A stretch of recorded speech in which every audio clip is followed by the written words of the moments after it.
everybody. Welcome in. Happy Sunday. Hello. How are you all Hello there. doing? Mike, that was such a posh hello. I don't know if you realise how Hello posh there. you sound. Hello. Hello there. Hello. Drank some Earl Grey tea and I feel well posh. We've got a posh boy on our hands today. Hello, Jim. Hello, John. Welcome in. All the J's are in the house tonight. Mike, you're the odd one out in the chat right now. You're the only one that's not a J. I mean, if you pronounce get mic'd, Jamike. Funnily enough, if Siri ever reads my Instagram username, it says Jet Mikadow. What? Yeah, it's so stupid because it's get mic'd OW because it used to be big into Overwatch, and it pronounces it Jet Mikadow. Because obviously a G sounds like a J. Yeah, well done. Oh, my mum's Jet Jill, Mikadow. so technically, yeah, it does. Yeah. But yeah, that's weird. Welcome in, everybody. Hope you're doing well. We are here, as usual, to talk about Lower Decks this week. And we've only got a couple of little things to talk about that is outside of Lower Decks this week. Obviously, one is the very short track, and then we've got a couple of things to talk about just in the wider world of track. One of which I'm quite excited about. But most of it is the episode, which, by the way, spoiler alert, I freaking loved. I loved so much. I already told Mike it's my favourite episode of the season so far. Halfway point, best bit, loved it. There's been some great episodes this season as well, so that's how much I loved it. Welcome in, The Cynthia. whole season so far has been absolutely phenomenal. This hasn't been my favourite episode of the season so far, but it was very good. Yeah, you liked last week a lot, didn't you? I loved last week a lot, yes. Yeah. I enjoyed it, but I didn't enjoy it as much as you did. So, which is strange because you and I have very similar taste usually. But yeah, I don't know. Some of the bits last week I didn't find as funny as other people did, whereas this week I was belly laughing at moments, like literally embarrassing my other half on the sofa, like proper loudly laughing. I couldn't help myself. Yeah, it's the other way round for me. Like last week, I was belly laughing. I was just absolutely howling through the whole thing.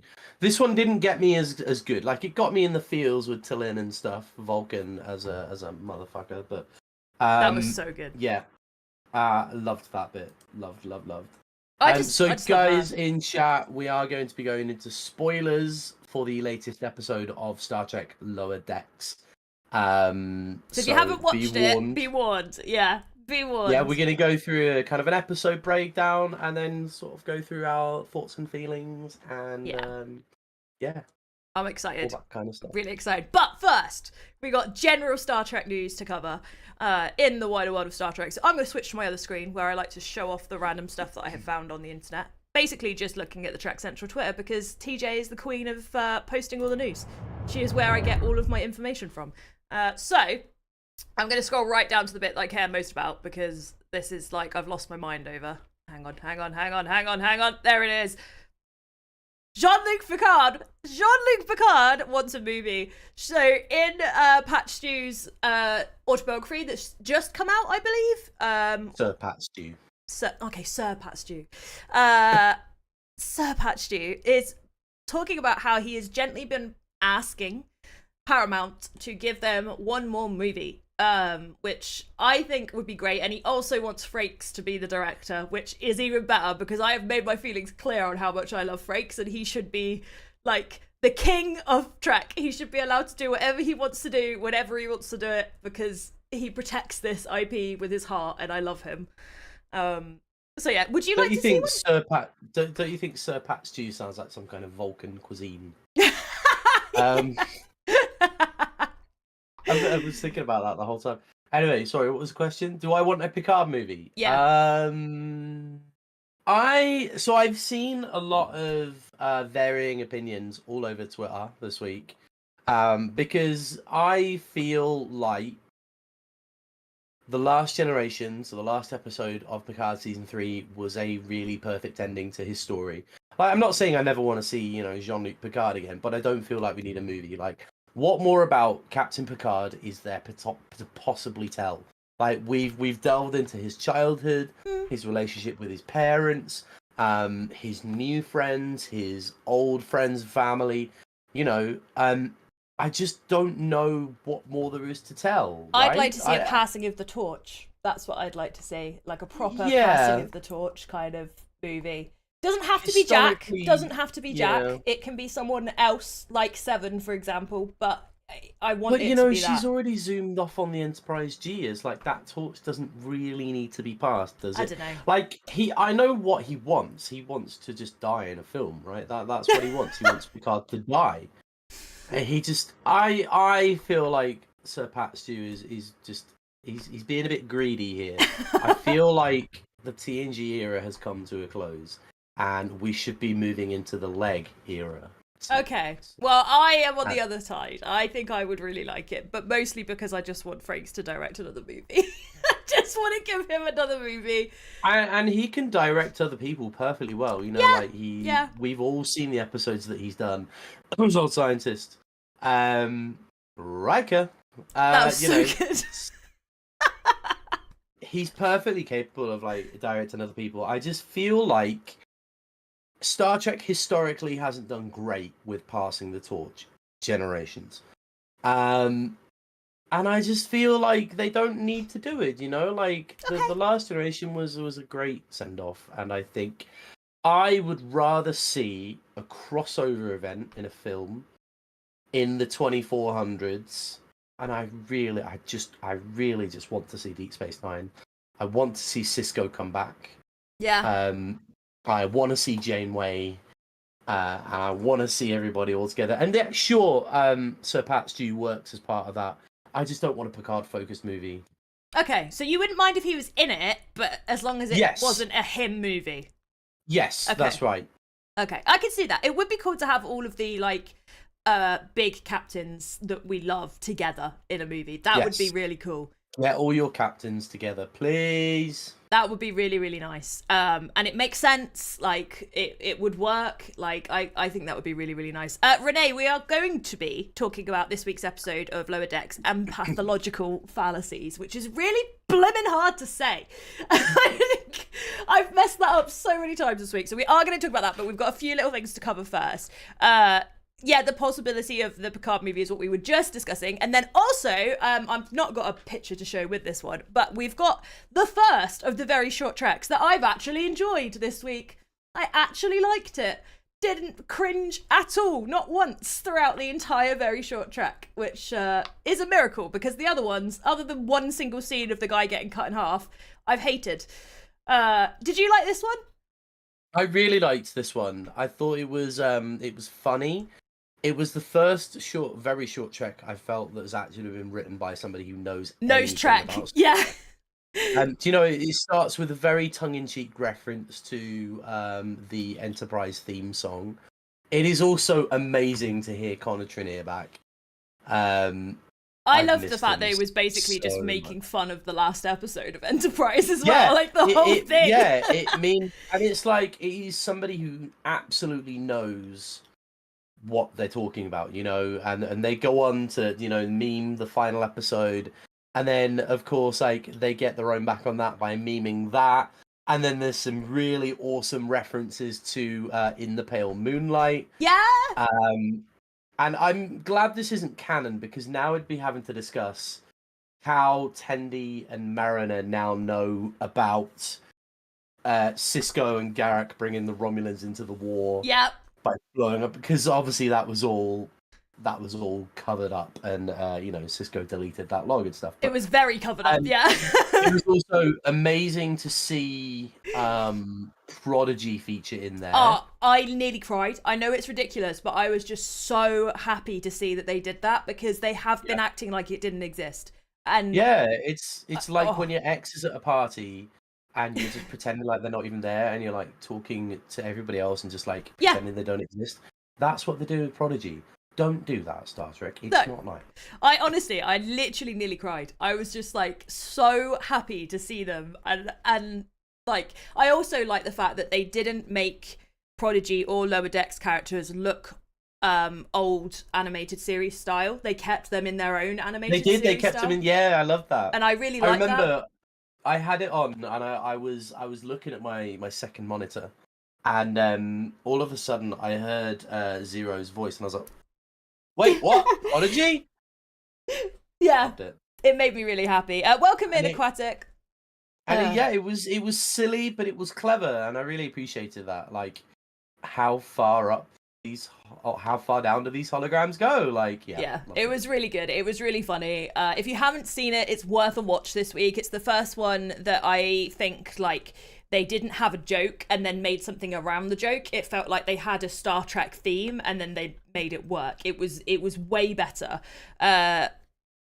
Bjorn says, yeah, the very short treks are only good because they can bring together every fan in agreement about the pure awfulness. Yeah, up until this point, that I would agree with you. They were really bad. I just want to go and knock on the door and go, why? What the hell were you thinking? Like, this one was good, but the others, it's just like, what the hell were you thinking? I mean, okay, so the guy on the transporter pad. That was the only bit that was good for me. But like the thing is it's supposed to be a celebration of the animated universe of Trek, right? Within 50 years. And up until this point, I don't feel it actually celebrated that at all. And I don't think anybody's going to watch it and go, I think I'll go and watch the animated series now. No! Exactly. There was none of that. Whereas this was clever, and it's, like I said, I like the fact that Lower Decks and Prodigy were in their own style because it was celebrating the fact that there is animated stuff beyond the original animated series, and they have their own identities and they are loved, and like I appreciated that, and I like that they gave them that respect, and I thought it was really good. And it is on the Star Trek official YouTube channel, so you can check it out. I don't know I think, is that the last one or is there one more? There were 4, weren't there, they were going to do? Have we seen 4? 5, isn't there? Oh, okay. I thought there were 4. Okay, so like, I just think like when I shared some links with you from Gazelle Automation's animations. Yeah. They did like reanimated versions of, famous Star Trek scenes. And I feel like that was a better tribute to the animated series than any of these are. I agree. And yeah, if you want to celebrate it, you're meant to like funnel those people back to actually watch the animated series. Otherwise, what's the point in like celebrating it and promoting it if you're not, trying to give people a reason to go and watch it? Like, I'm just like, ugh, these are so bad. Yeah, like, it's weird. Hi, Don.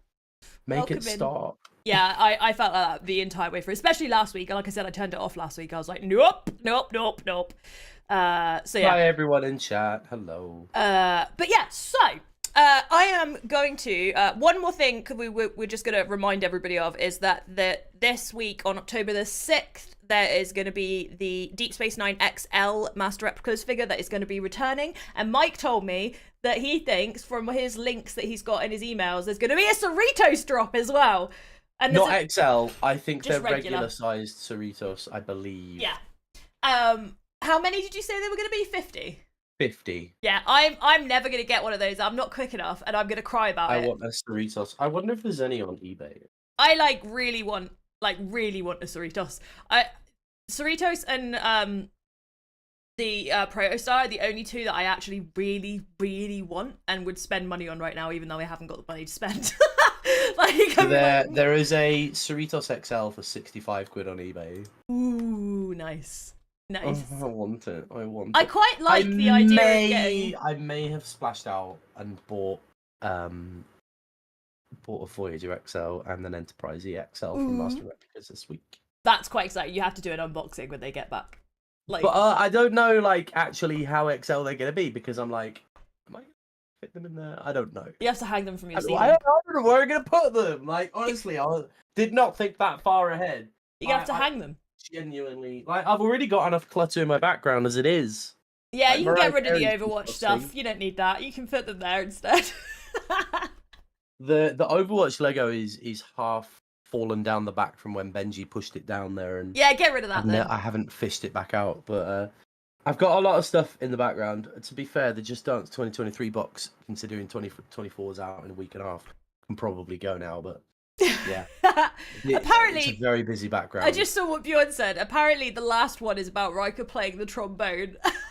What? Yeah. Okay. Unless there's an actual Star Trek fan writing it, I have little hope. Yeah, that is weird. Okay, so we will go on to talk about the actual episode, Empathological Fallacies, which is way too hard to say.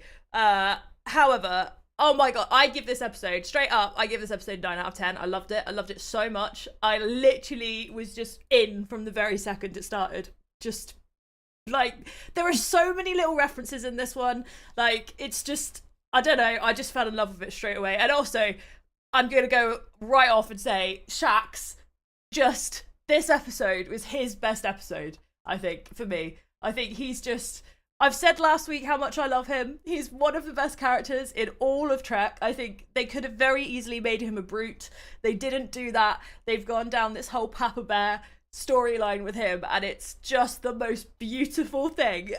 This episode celebrated that. My favourite episode is when Shax gets to eject the warp core. So that's my favourite Shax moment. This one, this episode gets a 7 out of 10 from me. Okay, still good, but that's... I have a very specific reason why. Oh, okay. And you're not going to tell us right now, are you? I can see you're going to wait. Not right now. Okay. Let's run through kind of the episode breakdown. So we open the episode and we learn that the Federation has learned about a ship that has gone round and destroyed some, like Klingons, Romulans, Orions and stuff. They're transferring some very important Betazoid diplomats. As such, they're on communications blackout whilst they're en route to Riser. During this, we learn that T'Lyn is very unhappy on the Cerritos. She wants to go back to her Vulcan science ship where she feels like she was banished from. And she's desperately trying to send a message to the commander of that ship, but can't. Learns of the blackout. Meanwhile, the Betazoids are causing havoc all over the ship. So we think, with everybody acting very out of character and very party mood. There is a great moment where they stick a drinking cup in Ransom's butt cheeks. That's so funny. I cried nearly. He's got strong cheeks. Very, very strong cheeks. The whole crew are going a bit crazy. Boimler is off doing his thing. He's trying to de-stress. He's trying to make sure, he's that storyline where he's struggling under the burden of being a Lieutenant JG, and he's trying to memorize every single person's name on the ship. So he gets picked up by Shax, not like that, for a kind of like a de-stressing mission, relaxation mission with the rest of the security detail. Meanwhile, T'Lyn has realized, that something's affecting the crew. Everybody kind of assumes that it's the Betazoids with the what's it fever? What was it called? Oh my god, I can't remember the name of it, but it was what it was the fever had people to transmit emotions. It's basically like menopausal Betazoids. Yeah, get this. basically. Yeah, that's exactly it. That's what happens. So they scan the Betazoids and they don't test positive for whatever that was. Meanwhile, they do scan T'Lyn and she is giving out the emotional signals, emotional distress, and affecting the whole crew. Like Spock's daddy. Yeah, early onset Bendai syndrome, which people of T'Lyn's age shouldn't get, but the level of her distress at her situation is that high. Mariner and T'Lyn have a wonderful, wonderful conversation, which does kind of make T'Lyn feel a lot better, where she's like, oh, I was kicked off my ship for being rogue and renegade and not Vulcan, and this is my present circumstance. I want to go back there and make it right and stuff. And Mariner's like, what? You're the most Vulcan person I know. Like, you've got Bendai syndrome. That you're Vulcan as a motherfucker. And like hearing T'Lyn go, I am Vulcan as a motherfucker. It's just like so good. One of the best things ever. So that kind of eases off that reduces the emotional impact. Fixes what's happening to the crew, but the Betazoids, they kick off and go a bit mad because they think that their cover as the Betazoid Intelligence Agency operatives cover has been blown. They try and steer the ship into the neutral zone. Red alert sounds, and the security team, kick into action and save the day. And Boimler's been all like, oh, this is lame, it's a waste of my time. Like, your security officers, why are you just like playing board games? And then he realizes that you have to be emotionally and mentally well in order to carry out your duty of keeping everybody safe. Which is and be a ready. wonderful message. Yeah, exactly. Wonderful, wonderful message. Look after yourself before you can look after anybody else. Exactly, and crisis averted. Everybody's emotions calm down. The Betazoids pass on an image to the Cerritos. An image has been captured of the ship that's been going around to destroying all the others. So I feel like we're gonna have that confrontation soon, aren't we? Yeah, I hope so. It's gotta come very soon. I hope so. It's been drip fed a lot better than Strange New Worlds did with the Gorn. Definitely. I'm really glad. That whole story, yeah. Yeah, and I'm really glad we didn't get another same scene of just like one random race on their ship and it getting blown up. And so I watched Jack's review of last week's episode, and Jack was like, I like this. I'd like to see it happen again, and it's interesting. Whereas I'm sat there going, no, we've seen it 3 times now. I don't need to see it happen again. Like, I know what's going on. It was different because it was at warp, and the Orions weren't its original target. Yeah. So that's the interesting thing about that. We know that because it wasn't just waiting for were specifically its target. And as far as we know, they haven't destroyed any Federation ships yet. But it could be that it's on track, on target for a Federation ship soon. Yeah. So because it was definitely going somewhere last week. Yes, it was. It had a mission, whereas before it was like hanging around waiting for people. Yeah, but some time must still have passed because, in last week's episode, the Cerritos had already learned that the Orions had lost a ship. Enough time had been passed that nobody really knew what happened to it. So some time must have passed. So we'll see kind of. Yeah, I think that's been really interesting. I just saw Cynthia's comment, Mariner turns Councillor Troy. I know, Mariner saved the day this week. Like, minus the yoga outfit. Yeah, okay, fair enough. To be fair, she's already had her episode this year where she's been wandering around in gym clothes, so she doesn't. Yes, that's right. And I'll tell you what, this season so far, Mariner has been like the voice of absolute wisdom. She's been brilliant. She's so many great conversations with Mariner and Talin and Tendi. Yeah, and her mum. Her relationship with her mum is so much better now. Like they're in a really healthy position. She's really supportive of Freeman. Even in this episode, they didn't spend much time together, but the time they did, she was very protective of her in the bar, and I really appreciate that relationship having grown. Because it would have got tired if it had been the same all the way through. She's definitely grown. I think one thing we're missing that I would like to see more of is the dad character. I know he's obviously a captain elsewhere, but I feel like they could bring him an admiral. I feel like they could bring him in more, in at least a feature episode where he's part of it a bit more. Yeah, that is right. Because we saw something of him in season 1 and 2. I don't think we saw any of him in season 3. I don't remember. We saw remember. Admiral Buenamigo instead. Yeah. Yeah, that's a good point. Actually, it would be good to see them because we haven't seen that full family dynamic.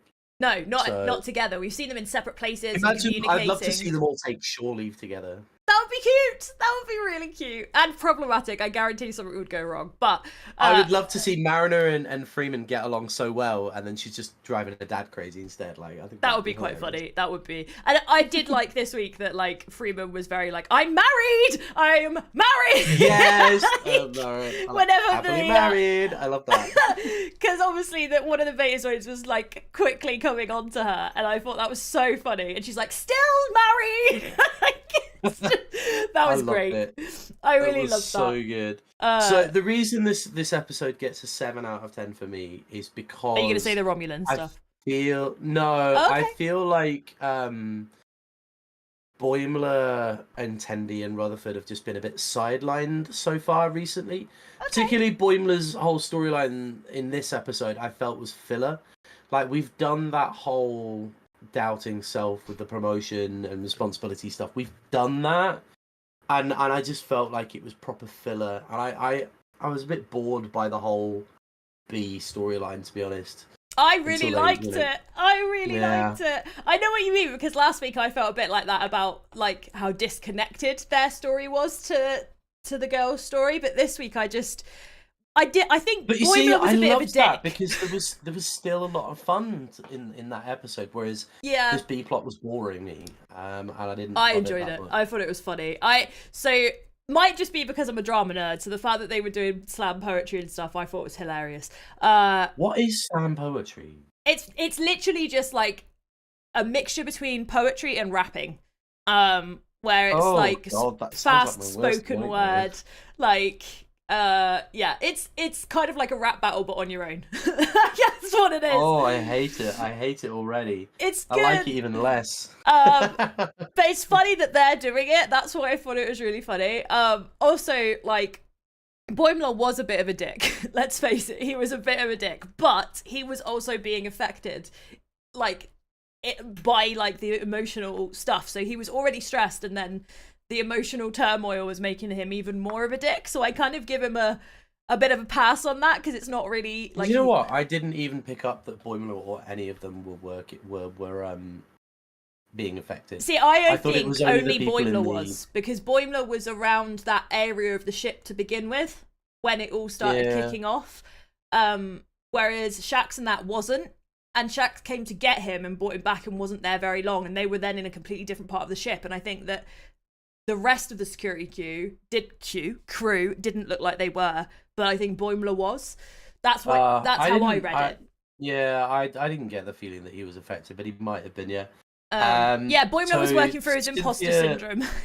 See, I don't mind that, but I'd rather that he's doing something and not just like sat playing board games and stuff. Like, you could, like, they could tell the imposter syndrome story in a more interesting way. I didn't. Okay, well, the reason why I liked that story was mostly because it was the whole Shax showing that he's looking after everybody on the ship, not just as a security officer, but as Papa Bear. And like, genuinely, he cares for every individual on this ship, and he wants to make sure they are okay within themselves. And that's why I really liked it, because we've seen him grow into this character, and we've like seen him be his Papa Bear, like how he helped Boimler move all those times earlier in the season, and like he's just lovely, and he interacts with people who aren't in his like quarter, they're not part of his team, but he still brings everybody under his wing in such a loving way. And this was him like expressing that to Boimler and being like, look, you've got to take care of yourself. That's what matters, because otherwise you can't be a good leader. You can't help other people. And I think Boimler needed to hear that. He also just lose his bonsai tree. I know he did. He lost his child. He lost his child.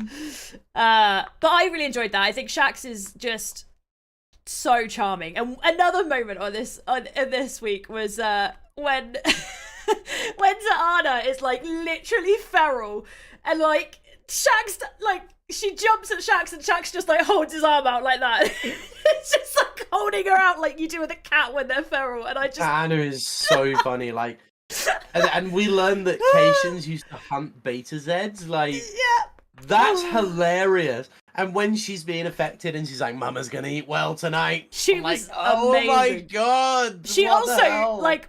So Freeman sent off everybody to sent Tillin off to get more drinks for the Betazoids. Tillin comes back and the Betazoids don't need those drinks. So Taana just takes one and then says she's going off to surgery after downing the entire yardstick. Just love her. I love that. I just love her. I could easily believe that Bashir does the same thing. They would get on, I think, those two. I think they would have really interesting conversations. She's just great. She's so funny. Yeah. She's like, I think adding her and like her kind of general gruffness and like I just love her no shit attitude. She's like, just so funny. She's so funny. Also, can we just talk about the fact that when that whole scene was happening and they were in there, Billups, what? Billups is fit. He's always been ripped. He's always fit. Been ripped. What? We saw in the episode where his mother fakes his death that he's ripped as fuck. Like, I don't remember that. I don't remember it. It must have been one that I've only seen once, because I was like, what? Yeah, because you see him properly naked and ripped and stuff, and his butt, and yeah. That's so funny. That really cracked me up. Bless him. And we got like a proper zoom in on it as well, because she was like burning him because she was distracted by the smell of the Betazoids. Oh, that was so funny. Oh.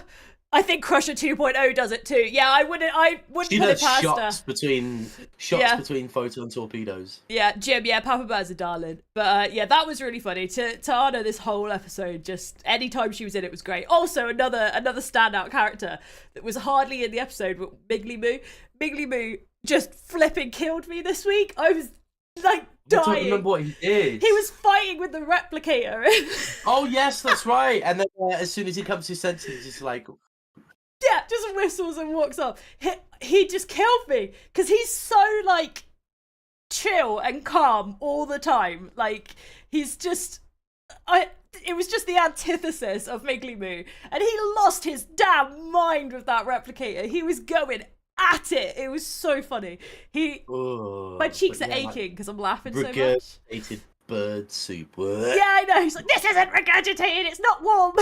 Like, it doesn't taste like it's come from my Mima's mouth. That's disgusting. Birds are cute, but they're gross. That was so funny. Honestly, he's one of those characters that I just really love, that because he's not overused. So when he is used, it's always really effective. Like when we had him mixing with Freeman, that was just so good. It was like the perfect combination. Oh, I loved that. They were so cool. They came close to overusing him in the season where Tendi was doing a science officer training. Yes. I felt like he was a bit annoying in that season, but I'm glad that they kind of cut back on him a little bit. So. Yeah, they did. Healing his regurgitated. Yeah, I know. That he was just brilliant. He was so funny. If you like, I went back and watched the scenes from the bar again, and just there's so much randomness going on in that scene. It's so funny. There's like two guys that are just constantly making out the entire time. That's just... we have to talk about the same sexness in that scene. We love it. We love to see it. Yeah. But watch it in private. And also there's the woman with the headgear. I can't remember. Yes, she had Geordie LaForge's eye stuff on. She had the Starfleet hijab on, and I loved it. I saw the Geordie LaForge nurse with the. She had the same eye gear that Geordie LaForge has. I feel like they're overusing Geordie LaForge visors in this season. I liked it. I like those in little this things. show. We've seen it a few each season, and it's like not that many people have them. All right, use that less. But yes, the Starfleet hijab. It was awesome to see the representation in there. It was really cool. I loved it. And I saw one of the creators tweet about it as well, because some people were like, but there's no religion. And they were like, yeah, there's no religion, but there's also no thing against religion. So if someone does want to wear it, it's okay. Like, it's fine. Like, why is anyone making a big deal out of this? Like, leave it alone. They haven't renounced it like, currency. Yeah. I thought it was nice. I thought that was lovely. That whole scene was just really funny. Like, bless Freeman in that as well. She was like, I just want them to think I'm cool. Freeman is so cool, like, holy crap. I love her. I literally love her. She's a badass. And she, like, later on when she's, like, outsmarting the Bezoids was just brilliant. She was so good and so calm and collected despite being affected. Like, yeah. Love her. A true great captain. This was the Lower Decks Naked Now. Yeah. If you think about that episode with the simulations, this is as close as they got to that becoming real. Like, you could have seen Boimler's, Uranus. Luckily, Boimler wasn't involved in that plot, otherwise it might have happened. Exactly. Because they were making, like, a semi-naked human tower at one point, so, like... They were. Like, a lot of stuff was going on. Hi, Ben, welcome in. We got some Rutherford in his pants. We did, yeah. Rutherford's so cute, bless him. Rutherford He's just adorable. Do you know, it was so funny when he was, like, at the beginning and he's, like, talking to Shax and he's like, we've got someone for the program. I just cracked up because you know immediately it's not going to be anything evil, but the way he said it was, like... like there was some kind of conspiracy going on, and you're like, Rutherford, you're like the nicest guy in the world. I wouldn't believe for a second that you were going to put Boimler in a bad position. What? Leave him alone. That was good. That made me laugh. Bless him. Oh dear. He's a sweetie. He is a sweetie. I'm just obsessed with everything that Eugene Cordero does. You'll see more of him soon. I know, it's only a few more days, and then Loki season 2. It's Friday, isn't it, or is it Thursday? Thursday, I think. Thursday, yeah. So we'll see Thursdays. Lots more Eugene, which would be great because he just needs to be in everything. That's fine, Slam. Welcome in, darling. You ran out of we were just talking about Slamister poetry. We were talking about slam poetry. But yeah, no, I think this whole episode just There were so many little moments in it for me. Like, the thing that got my biggest laugh was the Romulans. Like, I literally cackled. Let's just go lurk somewhere else. That's literally what I think they do. Like, I literally think they're just waiting. They're just sat at the edge waiting for someone to cross it. That's all they do. I scared my other half with that because I loudly cackled when that happened. That was quite funny. I did quite like that because the Romulans is just easy comedy. I think. I mean, so. They'll be easy comedy now until their homeworld blows up. But so that was to finish season 1 of Lower Decks. Well done! Yay! You're getting there. You've only got 2-3 more seasons. I'm kind of jealous. I am actually kind of jealous. Imagine experiencing it all at the same time and not having to wait. To watch it all for the first time. Yeah. Well, the beauty is, like, just wait a couple of years and then watch it all, and you just forget loads of what happens. So Yeah, I did. Like I said, I did that with Smallville. Every decade I watch it, so I'm probably gonna end up doing it. Yes, Slammer still loves Crisis Point. Yes, Crisis Point is amazing. One of my favorite episodes. I think that was third, and then 2 was number 1 for me. Yeah, you wait till Crisis Point 2. It's even better. But you got a while to wait yet. Breaking it down a bit more. So, first of all, after last week, right, we didn't get to see much of like anybody on the ship. We got Rutherford and Boimler and a little bit of the bridge crew, but we didn't get anyone else. And this week, everyone gets like a little moment, which I really enjoyed. I really appreciated that because that's something that I love about Lower Decks is like the wider cast is so well utilized so often, and we really care for all of these characters despite them not being like the protagonists, if that makes sense. Ever saw Barnes get nerve pinched? Yeah, that was funny. She was so quick to do it as well. She was like, "Nope, stop." Nope. You are not stopping this ship. We are Don't get on the wrong side of Berlin. She, by the way, is definitely I can't remember what it's called, but a student of the Vulcan martial arts, because she, every time something happened, she went into like a stance, like she was ready to fight, like instinctively just went into a stance like the one from Enterprise does. Like I was like, yeah, okay, she's definitely a student. Like she could kick some serious ass, like, and I can't wait to see that happen, because there's no way they're dropping those little things in without there being a scene somewhere where she kicks some serious ass. So I'm really looking forward to that, because she's so good and she's so efficient as well with what she does. When she does do things, you just know that she's gonna own a whole room of people at some point. So that was really fun to see. She just cracks me up. I just love her. She's just Gabrielle Ruiz, I think, is my favorite Vulcan at the moment. I like even more than Ethan Peck. I think she's just come in and she's like a breath of fresh air. Like, she is a Vulcan, but she's also very dry and funny at the same time. Like, she manages to balance that line between being Vulcan and serious and logical and being absolutely fucking hysterical. Like, she's so funny. I die. I love her, but Ethan Peck is still my favorite. That's fair. He's blimmin' amazing, but she just gets it for me. I don't know what it is. She's mastered. It's just because the way Lower Decks does it. It's hilarious. You can't not love it. And T'Lyn in this episode, you really do feel for her. She's going through so much distress that she's outputting Bandai syndrome early, which is just crazy to hear. Sarek must have been like a couple 100 years old when he started to go through that. So, and she was 62. Yeah, it's just like the whole interaction between Mariner and T'Lyn was just beautiful. Really, really loved Mariner it. was really good, by the way that she reacted to her age. She was just like, wait, what? Oh, well, you look really good, and then just carried straight on. She just like absorbed that information so quickly, was able to slip in a compliment, but still keep on point. She just was flawless this episode. She was so good. Mariner really cracked me up, and their friendship is really nice as well, because they are polar opposites. Like, Tendi is polar opposite in the way that she's very touchy-feely and hands-on and like very much like a mum or a primary school teacher, whereas Mariner is like she's a very different. She can come off as standoffish to people. Like, she can come off as like a bit brash and a bit harsh to people, but actually she's so loving. Like, when she is friends with someone, She is fiercely loyal and very protective, and she loves those people more than she loves anything. And her relationship with T'Lyn has been gorgeous to watch this year. Like, they've... I just loved when she's like flashing around the Vulcan salutes like this. I just think it's absolutely hilarious when she does it.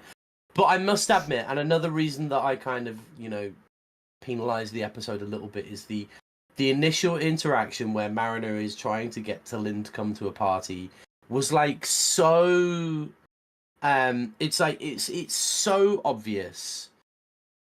Vulcans don't party. They don't really want to be around parties. They're not interested in drinking and festivities and merriment in the way that Mariner is describing it. I feel like Mariner knows enough Vulcans to know that T'Lyn wouldn't have been interested. And I feel like, and it just reminded me of real life when an extrovert tries to convince an introvert to come to a party. It's like you're saying all the wrong things to convince this person to come to the party. And I was like, yeah, I feel like Mariner should have known a bit. But I also think it came from a place of, I don't want her to feel like she's being left out rather than anything else. And I think as an extrovert in that situation, it can be really hard because you don't want your other friend to feel like you don't care about them and you don't want them present. And I think that's why she's like, there'll be a chocolate fountain, because she knows T'Lyn does like chocolate. Like, so that's what she's trying to like put the emphasis on. Not the alcohol, nothing else, just the chocolate fountain. I want the chocolate fountain. Me too. I've never had one before. And I want to dip chocolate in it. What, you want to put chocolate in the chocolate fountain? Yeah. Double chocolate. That's extravagant. Chockception. Cynthia said, I love Mariner's growth. I hope she no longer sabotages her greatness. Yeah, I think we've seen that. I think we've seen her grow to that point where because she knows she's got like her commanding officer in her corner, I think she's trusting herself more. And I think that's really nice. Like, she owns it this week, and she's able to help T'Lyn, I think, in a way that only she would be able to do because of the way that she words everything. Like, it's so to the point, and so, like, she's not coddling her. She's not, like, trying to be super nice. She's just being, like, Mariner and being very, like, well, this is what I see, so, like, what are you talking about? And that's what T'Lyn needed. I don't think Tendi could have done that. I think Tendi would have been exactly the opposite of what T'Lyn needed this episode. Yeah. Tendi reminds me of somebody who really, really, really wants a cat to like them, but the cat just isn't like is playing hard to get. That like when this is the perfect way to describe it. This is like when somebody comes to my house, tries to make friends with my cat, really is desperate for their attention, but they just won't. Like, she won't quite. Yeah, she that's plays such a good example. That is exactly what Tendi and T'Lyn are like. I love it. It's that really bit funny. at the end where she just misses the hug by like a second. Yeah. And T'Lyn literally puts her hand up in her face and she's like, no! Just leave me alone. Tendi's face, bless her. She's so upset about it. I love Tendi. Tendi's such a sweetheart. Like, I love all the characters. They're so good. I really hope that Rutherford and Tendi get to do something really interesting next week, because they've been apart for a while now, yeah. And even Boimler, to be fair, like, Mariner has had all the interesting stuff to do for the past couple of episodes, so... Well, Tendi was the star of last week, to be fair. No, actually, you're right, yeah, no. So I'd like some proper, like, Boimler, Rutherford, not just roommating. Yeah. Yeah, because we are just getting them being roommates at the moment, and like as sweet as that is, it's been played out, and we now don't need that. Like, we want them to be part of the wider action. Because for 2 weeks, I know Rutherford was part of the party, but he was only in the background, sort of thing. Yeah, we really didn't see very much of him. No, they've not been interacting with the others very much at all. I know we've seen T'Lyn and Boimler. We haven't seen T'Lyn and Rutherford at all. Like, as just them two, which would be really interesting. I actually think that would be a really fun pairing to have at some point, is those two together, because again, they're like complete opposites of each other. Because like as cute as Rutherford is, he is very socially awkward. He's just so sweet. He's the most adorable, and I'm obsessed with him. I love him. He is a cutie. He is a cutie. So here's a question as well. Do we think because in this episode, T'Lyn wanted to go back to the Vulcan Science Academy. She wanted to go back to her ship. Do we think that she's going to fully renounce them and become a full member of Starfleet? Yeah, I do, and I hope she does. I feel like that's the journey that she made this week. Yeah, because she's playing it off right now as well. I just want to study the random behaviors on this ship, like, and that's how she's playing it off.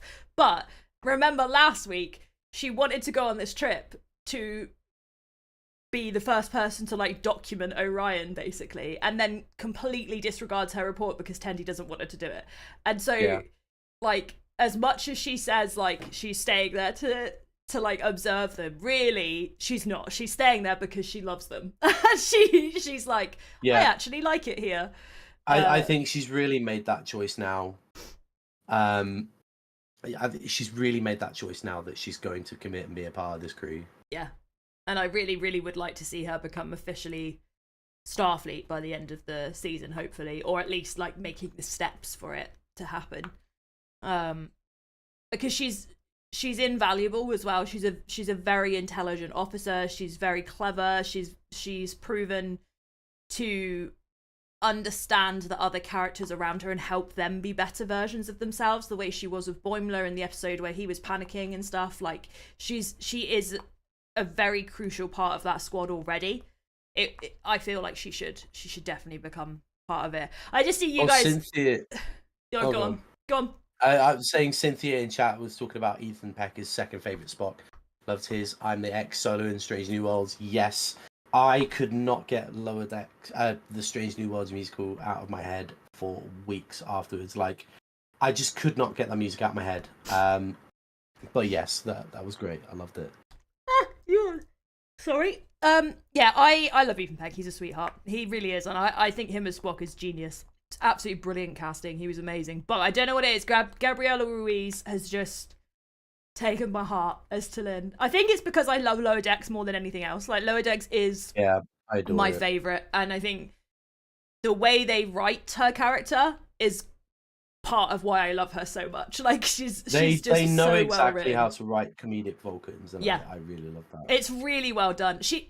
Like, one of the characters that I also find really, really funny is T'Pring. I think the way that T'Pring is done in Strange New Worlds is she's so funny. She's so funny, and she has no awareness of how funny she is. Like, she just cracks me up. Everything she says is so serious, but I just find her hilarious. She's brilliant. When her parents are stressing her out in the episode that Spock gets turned human, like, that was just absolutely hilarious. Loved it. Literally, honestly, I think it's just like female Vulcans. I just really enjoy female Vulcans. But I think, honestly, T'Pring cracks me up a lot, and I think that they, in Lower Decks, get that kind of like deadpanness of like, they don't know they're being funny, but they are absolutely hilarious. They just get that so well, because there are moments where Spock is absolutely hilarious without meaning to be. Oh yeah, no, I love Ethan Peck a lot.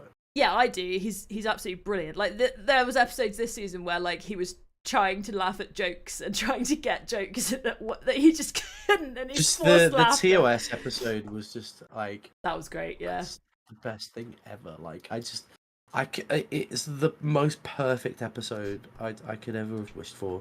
Honestly, I want to go and rewatch it for like a 7th time or something. John in chat says, will there be time for their Hollow movie episode this season? Well, we didn't get one in season 3, did we? We didn't, no, but we are halfway through, so there is still time for one. Like, there is still time for there to be one, and also there to be like a big. I feel battle. like it would have been in a trailer. I don't know. Maybe. We didn't see anything in the trailer that looked like that, because we'd have seen them in different uniforms, costumes and stuff. Yeah. I don't know. I would like there to be one. I really do enjoy those episodes. They're really, really fun. And I think, again, the writers of Lower Decks are very, very clever with how they use the holodeck. And I really enjoy that. So hopefully. We know that we're going to see Badgie this season at some point. Yeah! Because at the end of season 3, Rutherford's implant from season 1 that was ripped out of his head was picked up with Badgie inside it. And I would love to see the return of Peanut Hamper and Agimus. Yes! I would just love that. Like, the trio of them would just be brilliant. Jim says they just found out about the ship that was destroying ships in its path. Long-range sensors detected it. So yeah, it passed by a Betazoid sensor array that snapped a picture of it. Which I thought was really interesting, right? Because they said it passed by and they got a picture, which is why it's so blurry. But the only time we have ever seen it up in that position is when it's about to attack. Most of the time it's not upright like that. So is it now traveling in that position as well? And it's like... Maybe it destroyed the array that took the picture, but it managed to transmit the picture elsewhere. Okay, yeah. Because I was like, oh, it's in it. Similarly to how people treat speed cameras. I don't think I've ever destroyed a speed camera. Oh, yeah, me neither. Now we know how Mike drives, guys.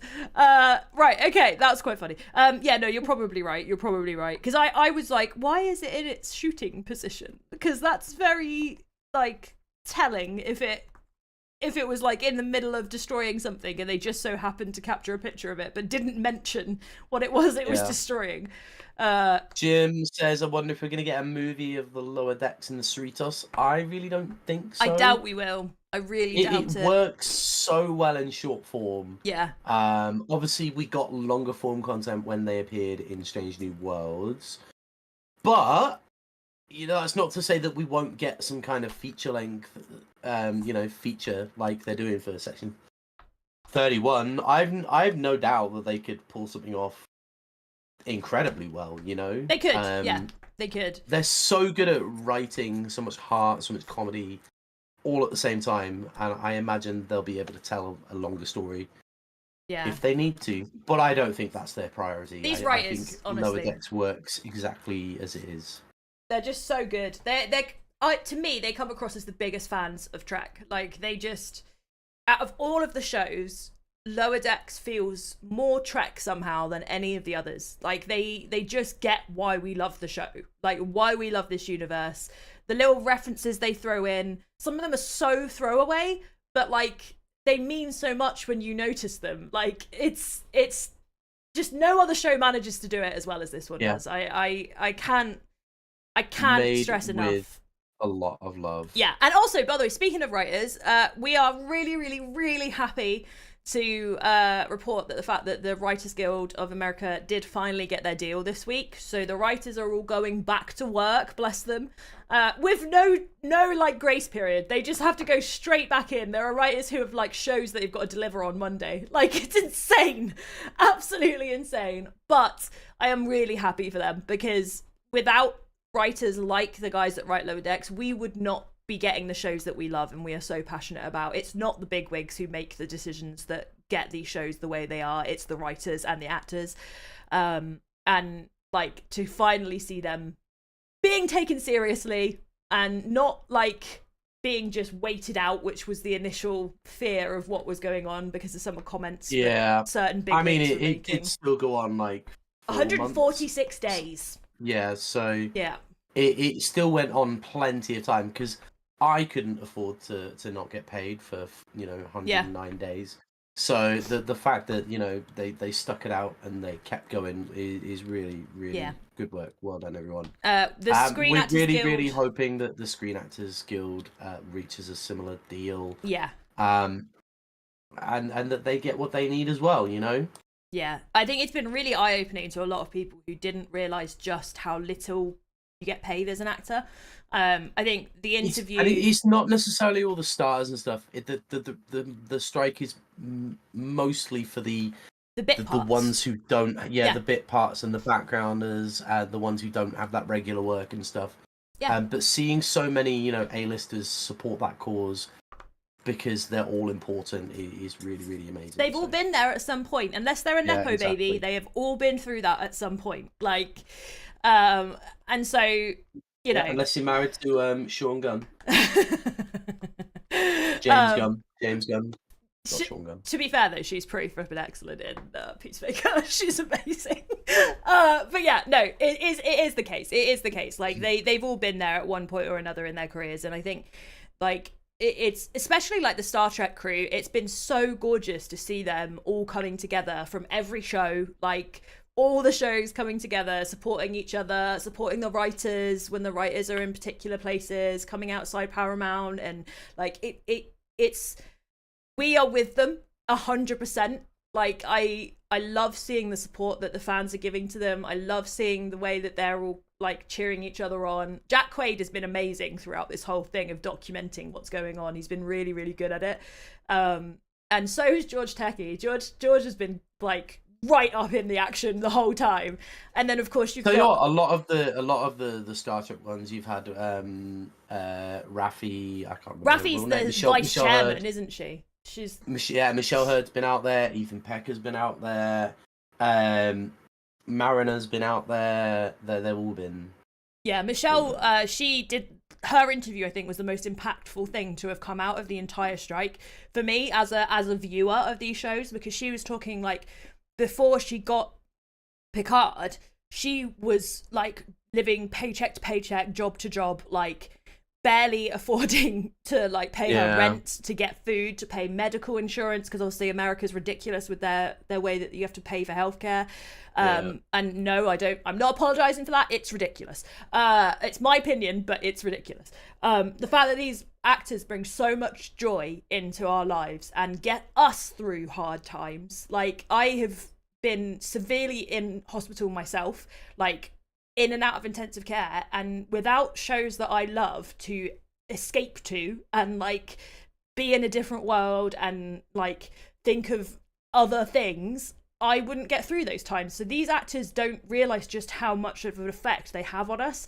Like, to know that they themselves are at risk of being ill or not being able to have a house to live in because they can't afford their rent is heartbreaking.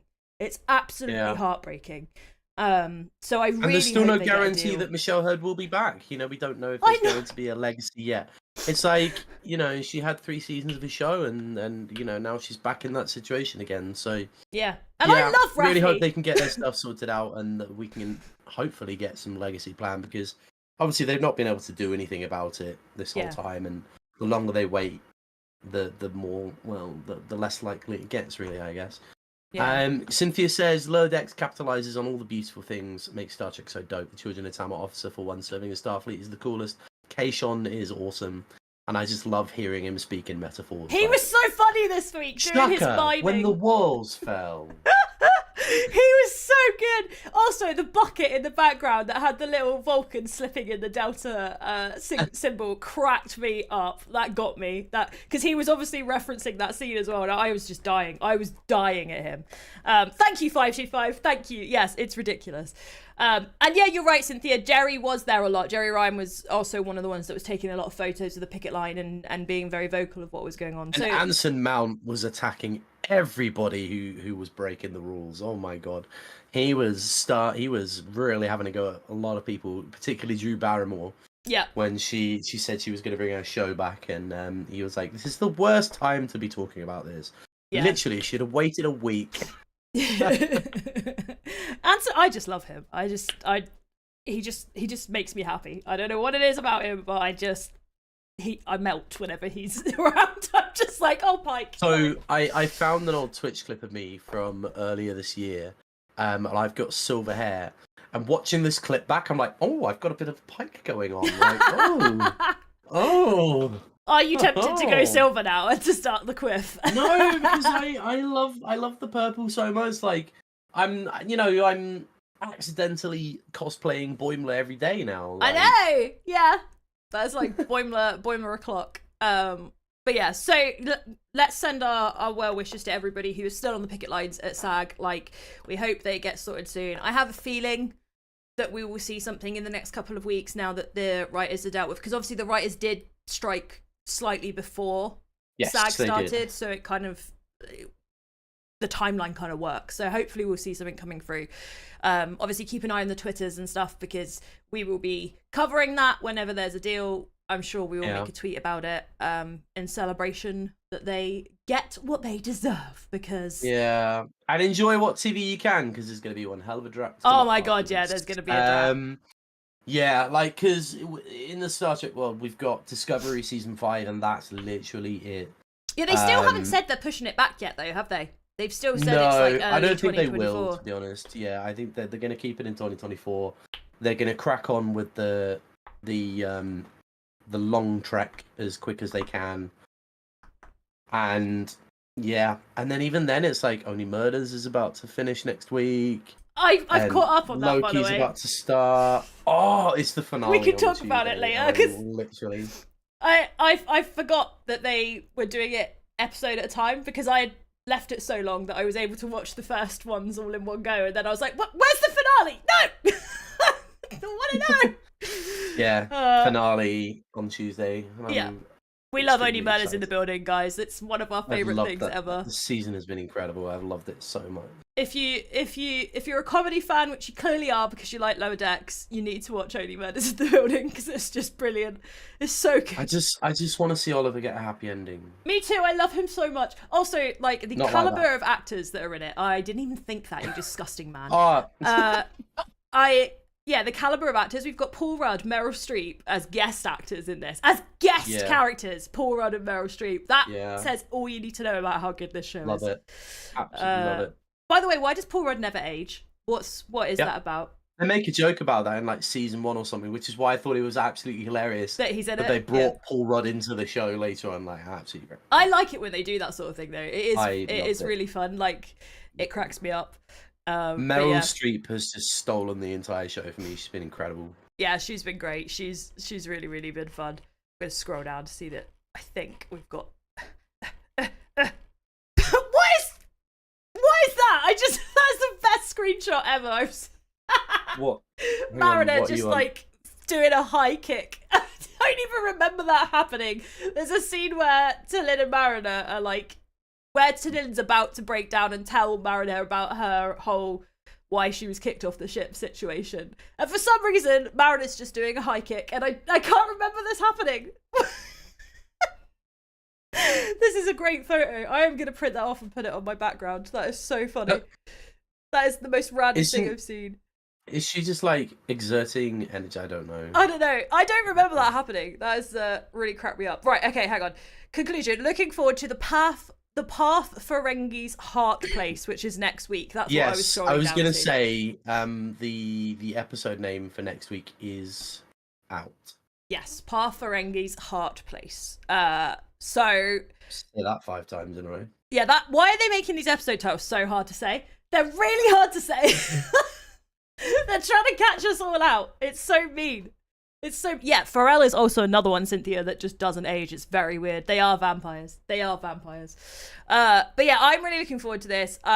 Obviously, like, we're probably going to get quite a lot of references in this episode coming up.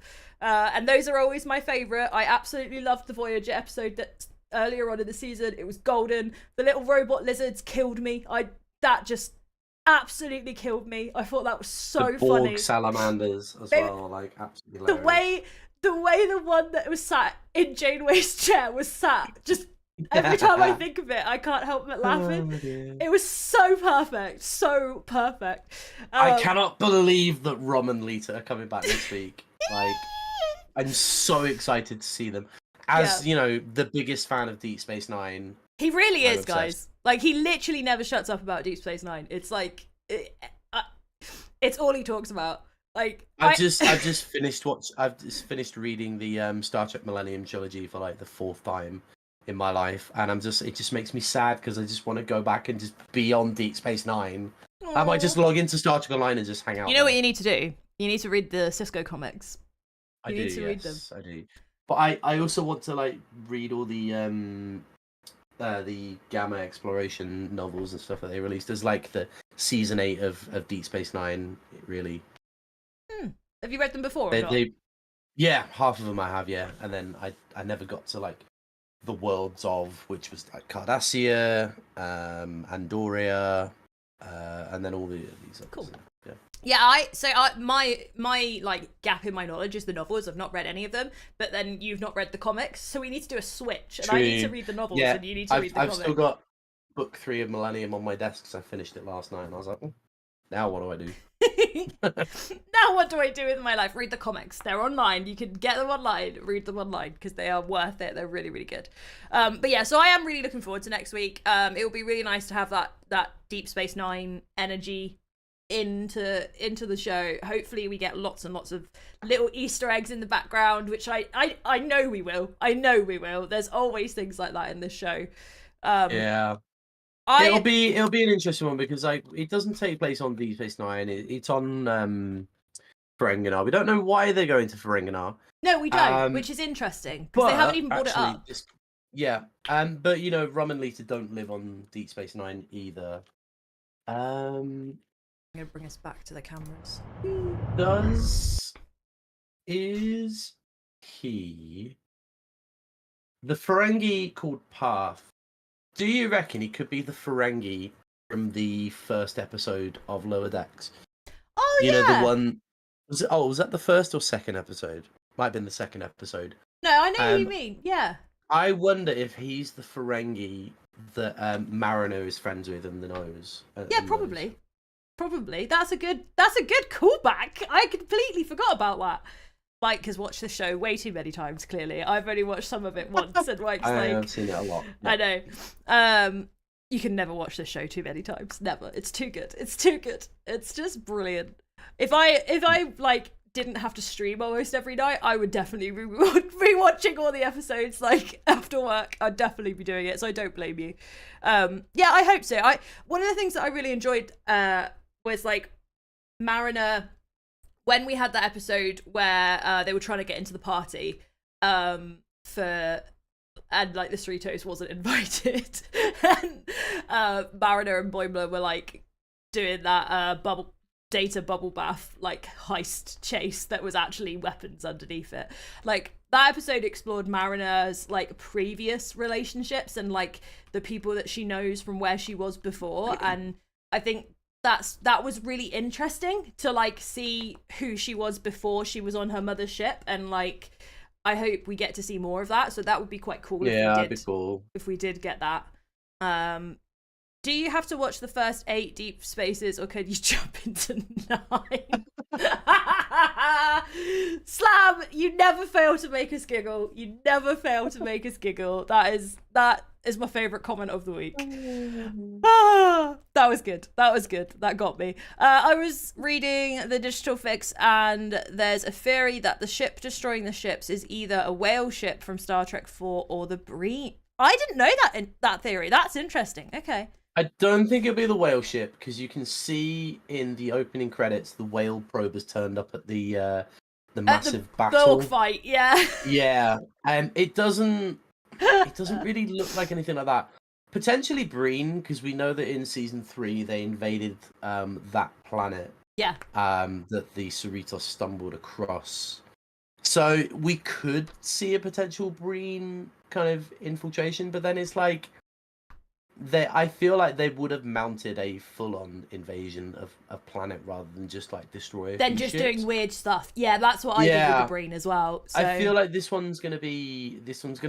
gonna turn out to be something we're maybe not familiar with. Yeah, I kind of hope it is. Like as much as I love the references, they're so rarely. Yeah, coming up with something completely original, but they could do it. They could, especially because these writers like are just geniuses. Like I would love to see them given that chance and let them be completely original and creative with something. I think that would be really interesting, because I don't recognize the ship at all. Like it doesn't look similar, other than like when it's in its like horizontal position, it looks a little bit like a big shuttle. Other than that, it doesn't look like recognizable at all. Kind of, you know, when it changes position to like attack, it kind of looks like an orbital platform or something. I can see that, rather than a ship, right? Yeah. It's interesting. It's either going to be something really, really niche or not very well known, or something really old. But I'm hoping for something entirely original. Yeah, I would like to see that. Yeah, Cynthia agrees with us. I think that would be really nice. I just think like this group of writers have really proven themselves, and I think Paramount should give them that creative license. Like they should be like, yeah, okay, if you want to do this, and let them like be completely free and original, because like the things that they do add in are just so funny. Like for example, the whole Betazoid and thingy history this week, Haitians, that was so funny. That was so funny, and like that came out of nowhere. That was just like Wait, what? Oh, Slammaster was saying that the Star Trek attraction in Vegas, there was a DS9 promenade. Oh, I would love to have been there so much. I'm just gonna build my own Deep Space Nine in Leeds. In what? In Leeds. Oh, I thought you said in League. I was like, how are you going to build Deep Space Nine in League of Legends? That's weird. That's weird. I'm a wee glido. I'd love to get out to. I'd love to get out to the Star Trek massive conventions like that. Maybe one day. Maybe one day we'll go. I don't want to go to America, mostly for the travel. The travel is like it will be a so far. Yeah, because of my disability, I'll be like dead by the time I get there. So I want them to do stuff in Europe. It really annoys me that all of the big stuff is always in America. It as a non-disabled person, it's exhausting for me just as it is. So yes, like please give us stuff in the UK or at least in mainland Europe. Like I can manage a couple hours, that's fine, but that far, nah, not happening. Yeah, Cynthia, I was kind of like when I had a thought, I was like, okay, look, kind of looks like an orbital platform. It reminded me of that Cardassian missile that the Bajorans hijacked that got swept into the Delta Quadrant as well. Like that was a whole kind of thing. So we could find that this ship, whatever it is a completely automated ship of some kind. Yeah.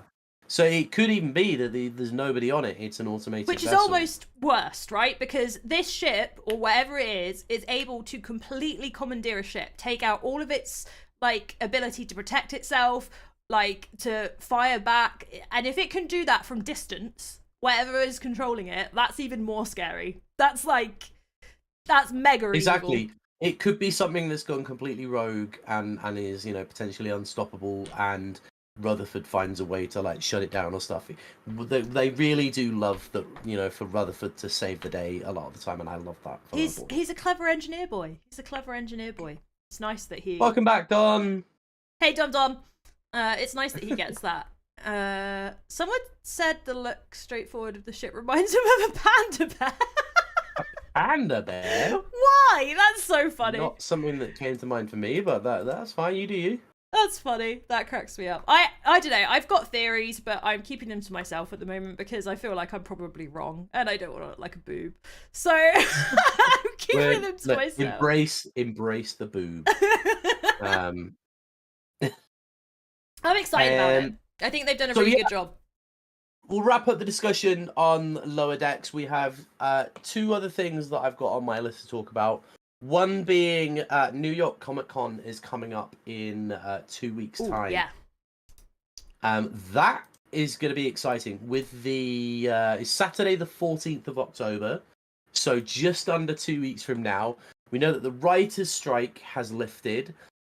Could it be that the actors' strike could lift within the next 2 weeks, maybe? The thing is, though, is that knowing convention organisers, I don't know how, if it's not this week that it ends, I do not see a way that they can get the actors into this Comic-Con in that short space of time with deals and contracts and payment. Like, I just don't see it happening. It's too short notice. If it does happen, it's a bloody miracle, and it was something that they had already planned on doing before the strike. That's the only way I see that happening, because obviously we're going to be part of MCM this year. We had to send them confirmation and titles of what we're doing and photos and logo and all that's months ago for it to get in. And that's just us. Imagine if they were going to spend dollars promoting Anson Mount is there or Jerry Ryan is there, that they would want to know that way earlier, and I just don't see it happening in this short. I don't know. I think a convention will do anything they can to try and get some last minute guests to boost attendees, because these panels and stuff, they'll get recorded, they'll get put online. It's good PR for them at the end of the day. I think they'll want to do anything that boosts, because obviously they're going to have seen a huge reduction on the number of attendees because of the lack of talent and appearances at these things. Yeah. And I think there'll probably be a lot of actors who want to book a bit of a last minute gig to try and hopefully. make money now if they can. So I am looking at the NYCC Comic Con list, and there's very, very few people who are actually confirmed. They've got Chris Evans, Ewan McGregor, Mary Elizabeth Winstead, and Tom Hiddleston. So, Oh, Hiddleston, I love you. I love Tom Hiddleston so much. So, also, are people like Tom Hiddleston striking because I don't know are if he's they in are SAG they because a he's member of the British. SAG because he's British? Yeah, I don't know. Maybe that's why. Maybe that's why there's British like actors. Tom Hiddleston, Ewan McGregor. But yeah, we'll see. Maybe in the next couple of weeks, we'll see what happens. Maybe it's too short notice. We know that Star Trek is gearing up to do something there because With there's this this Kid whole Cudi thing. Kid Cudi collaboration coming up. Now, Kid Cudi does one song that I like, Day and Night. They did like a alternate version of that song for Moon Knight, which was just incredible. I loved it. I am so out of touch. I like literally can't picture any of their music. I am Day like, and Night. I know that song, but that wasn't his originally, was it? That was someone else's. So... No, that was his. What, originally? That was his. Yeah, Oh, he okay. wrote it about I do losing know his that uncle then. or something like that. I do know that one. The darkness when losing a loved one. Yeah, that was him. He wrote it. Oh. So yeah, he's doing this whole Kid Cudi. It's called Boldly Be. Yeah. Music, gaming, and fashion. We're really hoping it's not NFTs. Please don't be NFTs. I really don't think it will be because I feel like that phase is gone. I feel like they've moved on from that, right? Yeah, like even Ubisoft have moved on from that. I know you can't really comment on that, but I believe that they had like even they were like, okay, yeah, people weren't happy about this. We're gonna not do this. It's just like getting a random starship that I don't care about when I can just go in Star Trek Online and build one. Like, yeah, I don't get it, but I do hope that we get some cool fashion out of this because yes, I would really like some uniforms. Yeah, I would really like some less cosplay stuff that is also like clearly Trek, if that makes sense. So it's not like me wearing a cosplay of a uniform, but it's like a sweater that is the same color with a delta on it. Do you know what I mean? Like I don't know though. I mean, because obviously officially released uniforms are going to cost a bomb, but I think there are some incredible.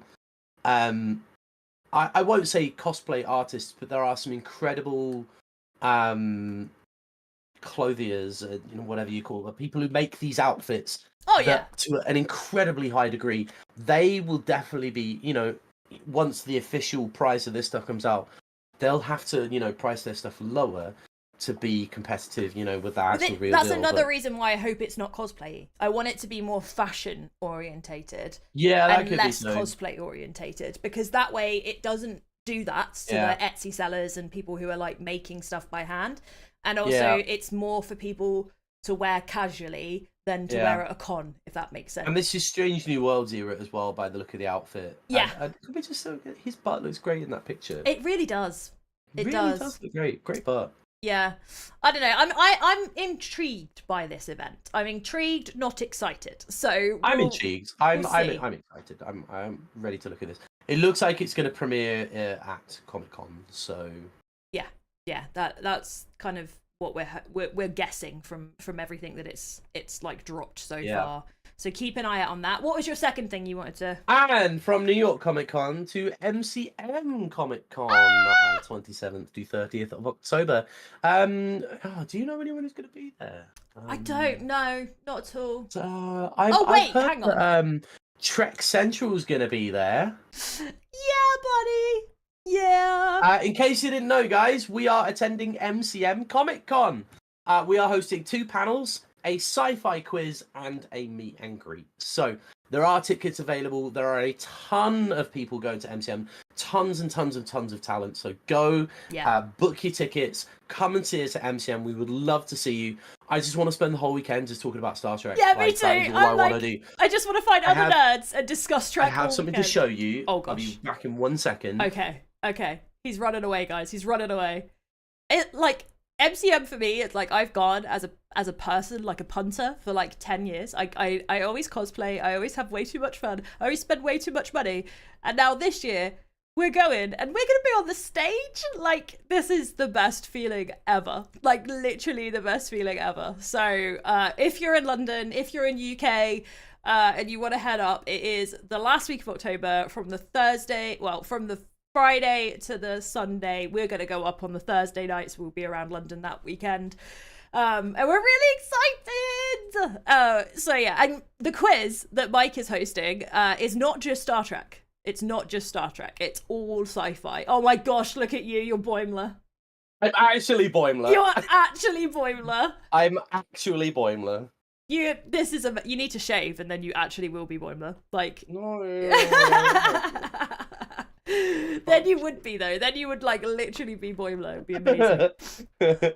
Boimler after he hasn't shaved for a week. Yeah, we'll just pretend like he's growing a Riker beard. Fierce, bold Boimler beard. I love that. That's so good. I've got some t-shirts that I've bought specifically. I was for unsure. It. I was unsure about like what kind of quality it'd be, but it's really light. It's a bit snug, good, but that's because I'm a snug person.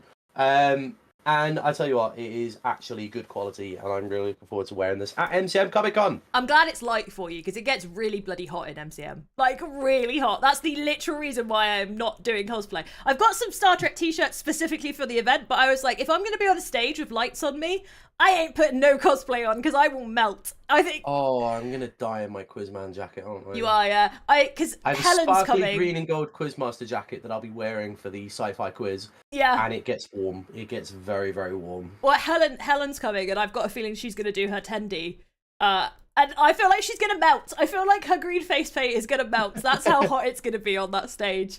We're going to be Boimler and Tendy. That's so cute. That is so cute. I love it. We should try and persuade some of the others to do the other characters. Like we need a Mariner, but we haven't got a Mariner. We need a new member of the crew. We need a new member of the crew to be a Mariner for us. But yeah, so hopefully we will see you there. Like we said, we're doing meet and greets as well. Jack is also doing his own meet and greet for his space engineer stuff that he does as well. So make sure you come and check that out. We are really excited just to genuinely get to hang out with you guys. Like it's gonna be so cool. Like over the past 4 months we've been chatting to everybody on Twitch and on here, getting to know you all, and it will be so cool to be able to see some of you in real life. Like yeah, my face is hurting from smiling. Like that's literally ridiculous. We're really, really looking forward to hanging out with just everybody. Yeah, and it'll be the first time we've seen each other as well. Like some of us, like me and you, haven't seen any of the rest of the team or each other yet, so that'll be really nice. TJ is going to literally get, like, I'm going to run at her even though I can't run, and she's going to be knocked to the floor because that's how much I love her.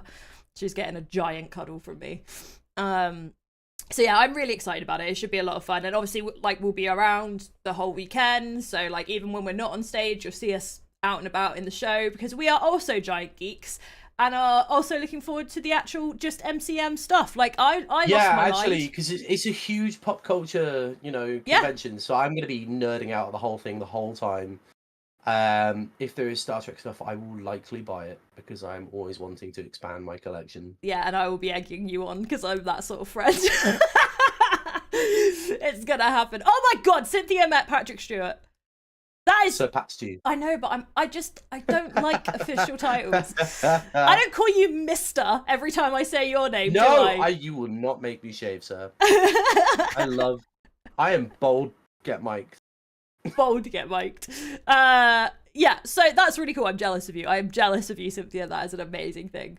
I was only talking the other week about like Patrick Stewart and Ian McKellen, Sirs ×2, did Waiting for Godot in London not so long ago, and I am so upset that I didn't get to see that live. I think about it regularly. I sit there and I'm like, one of my favourite plays of all time with my 2 favourite actors, didn't see it. This is like literally the worst thing ever. So I'm jealous. I'm very jealous. But I am going to get to meet someone that I love very much at MCM, who I just found out is also at EGX, which I'm also going to. And that's Doug Cockle, who does the voice of Geralt in the Witcher video game.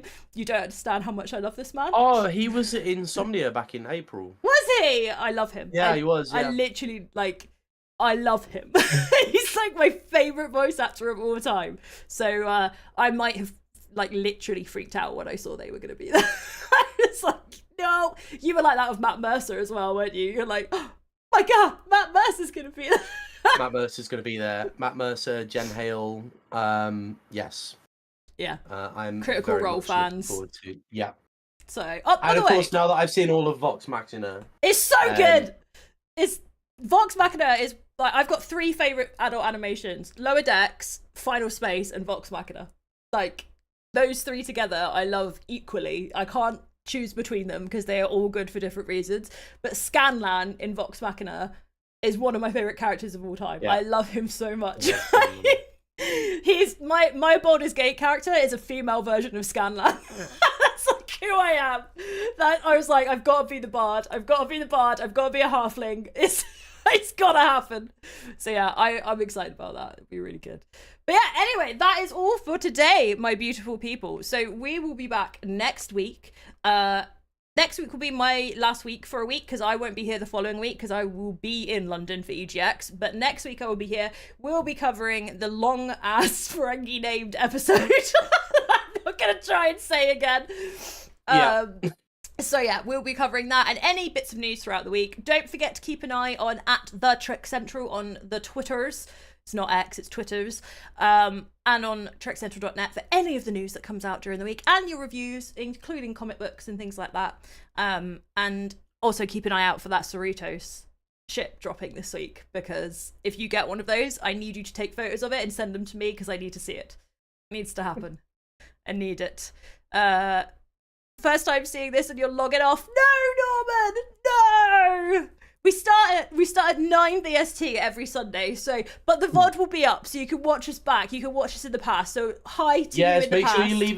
Make sure you leave us some comments. We'll be looking at them through the week and having a look and replying and stuff. So. Write your favourite moments down, especially if you're watching the VOD and we haven't been able to chat with you in chat. Make sure you tell us what your favourite bits of the week were.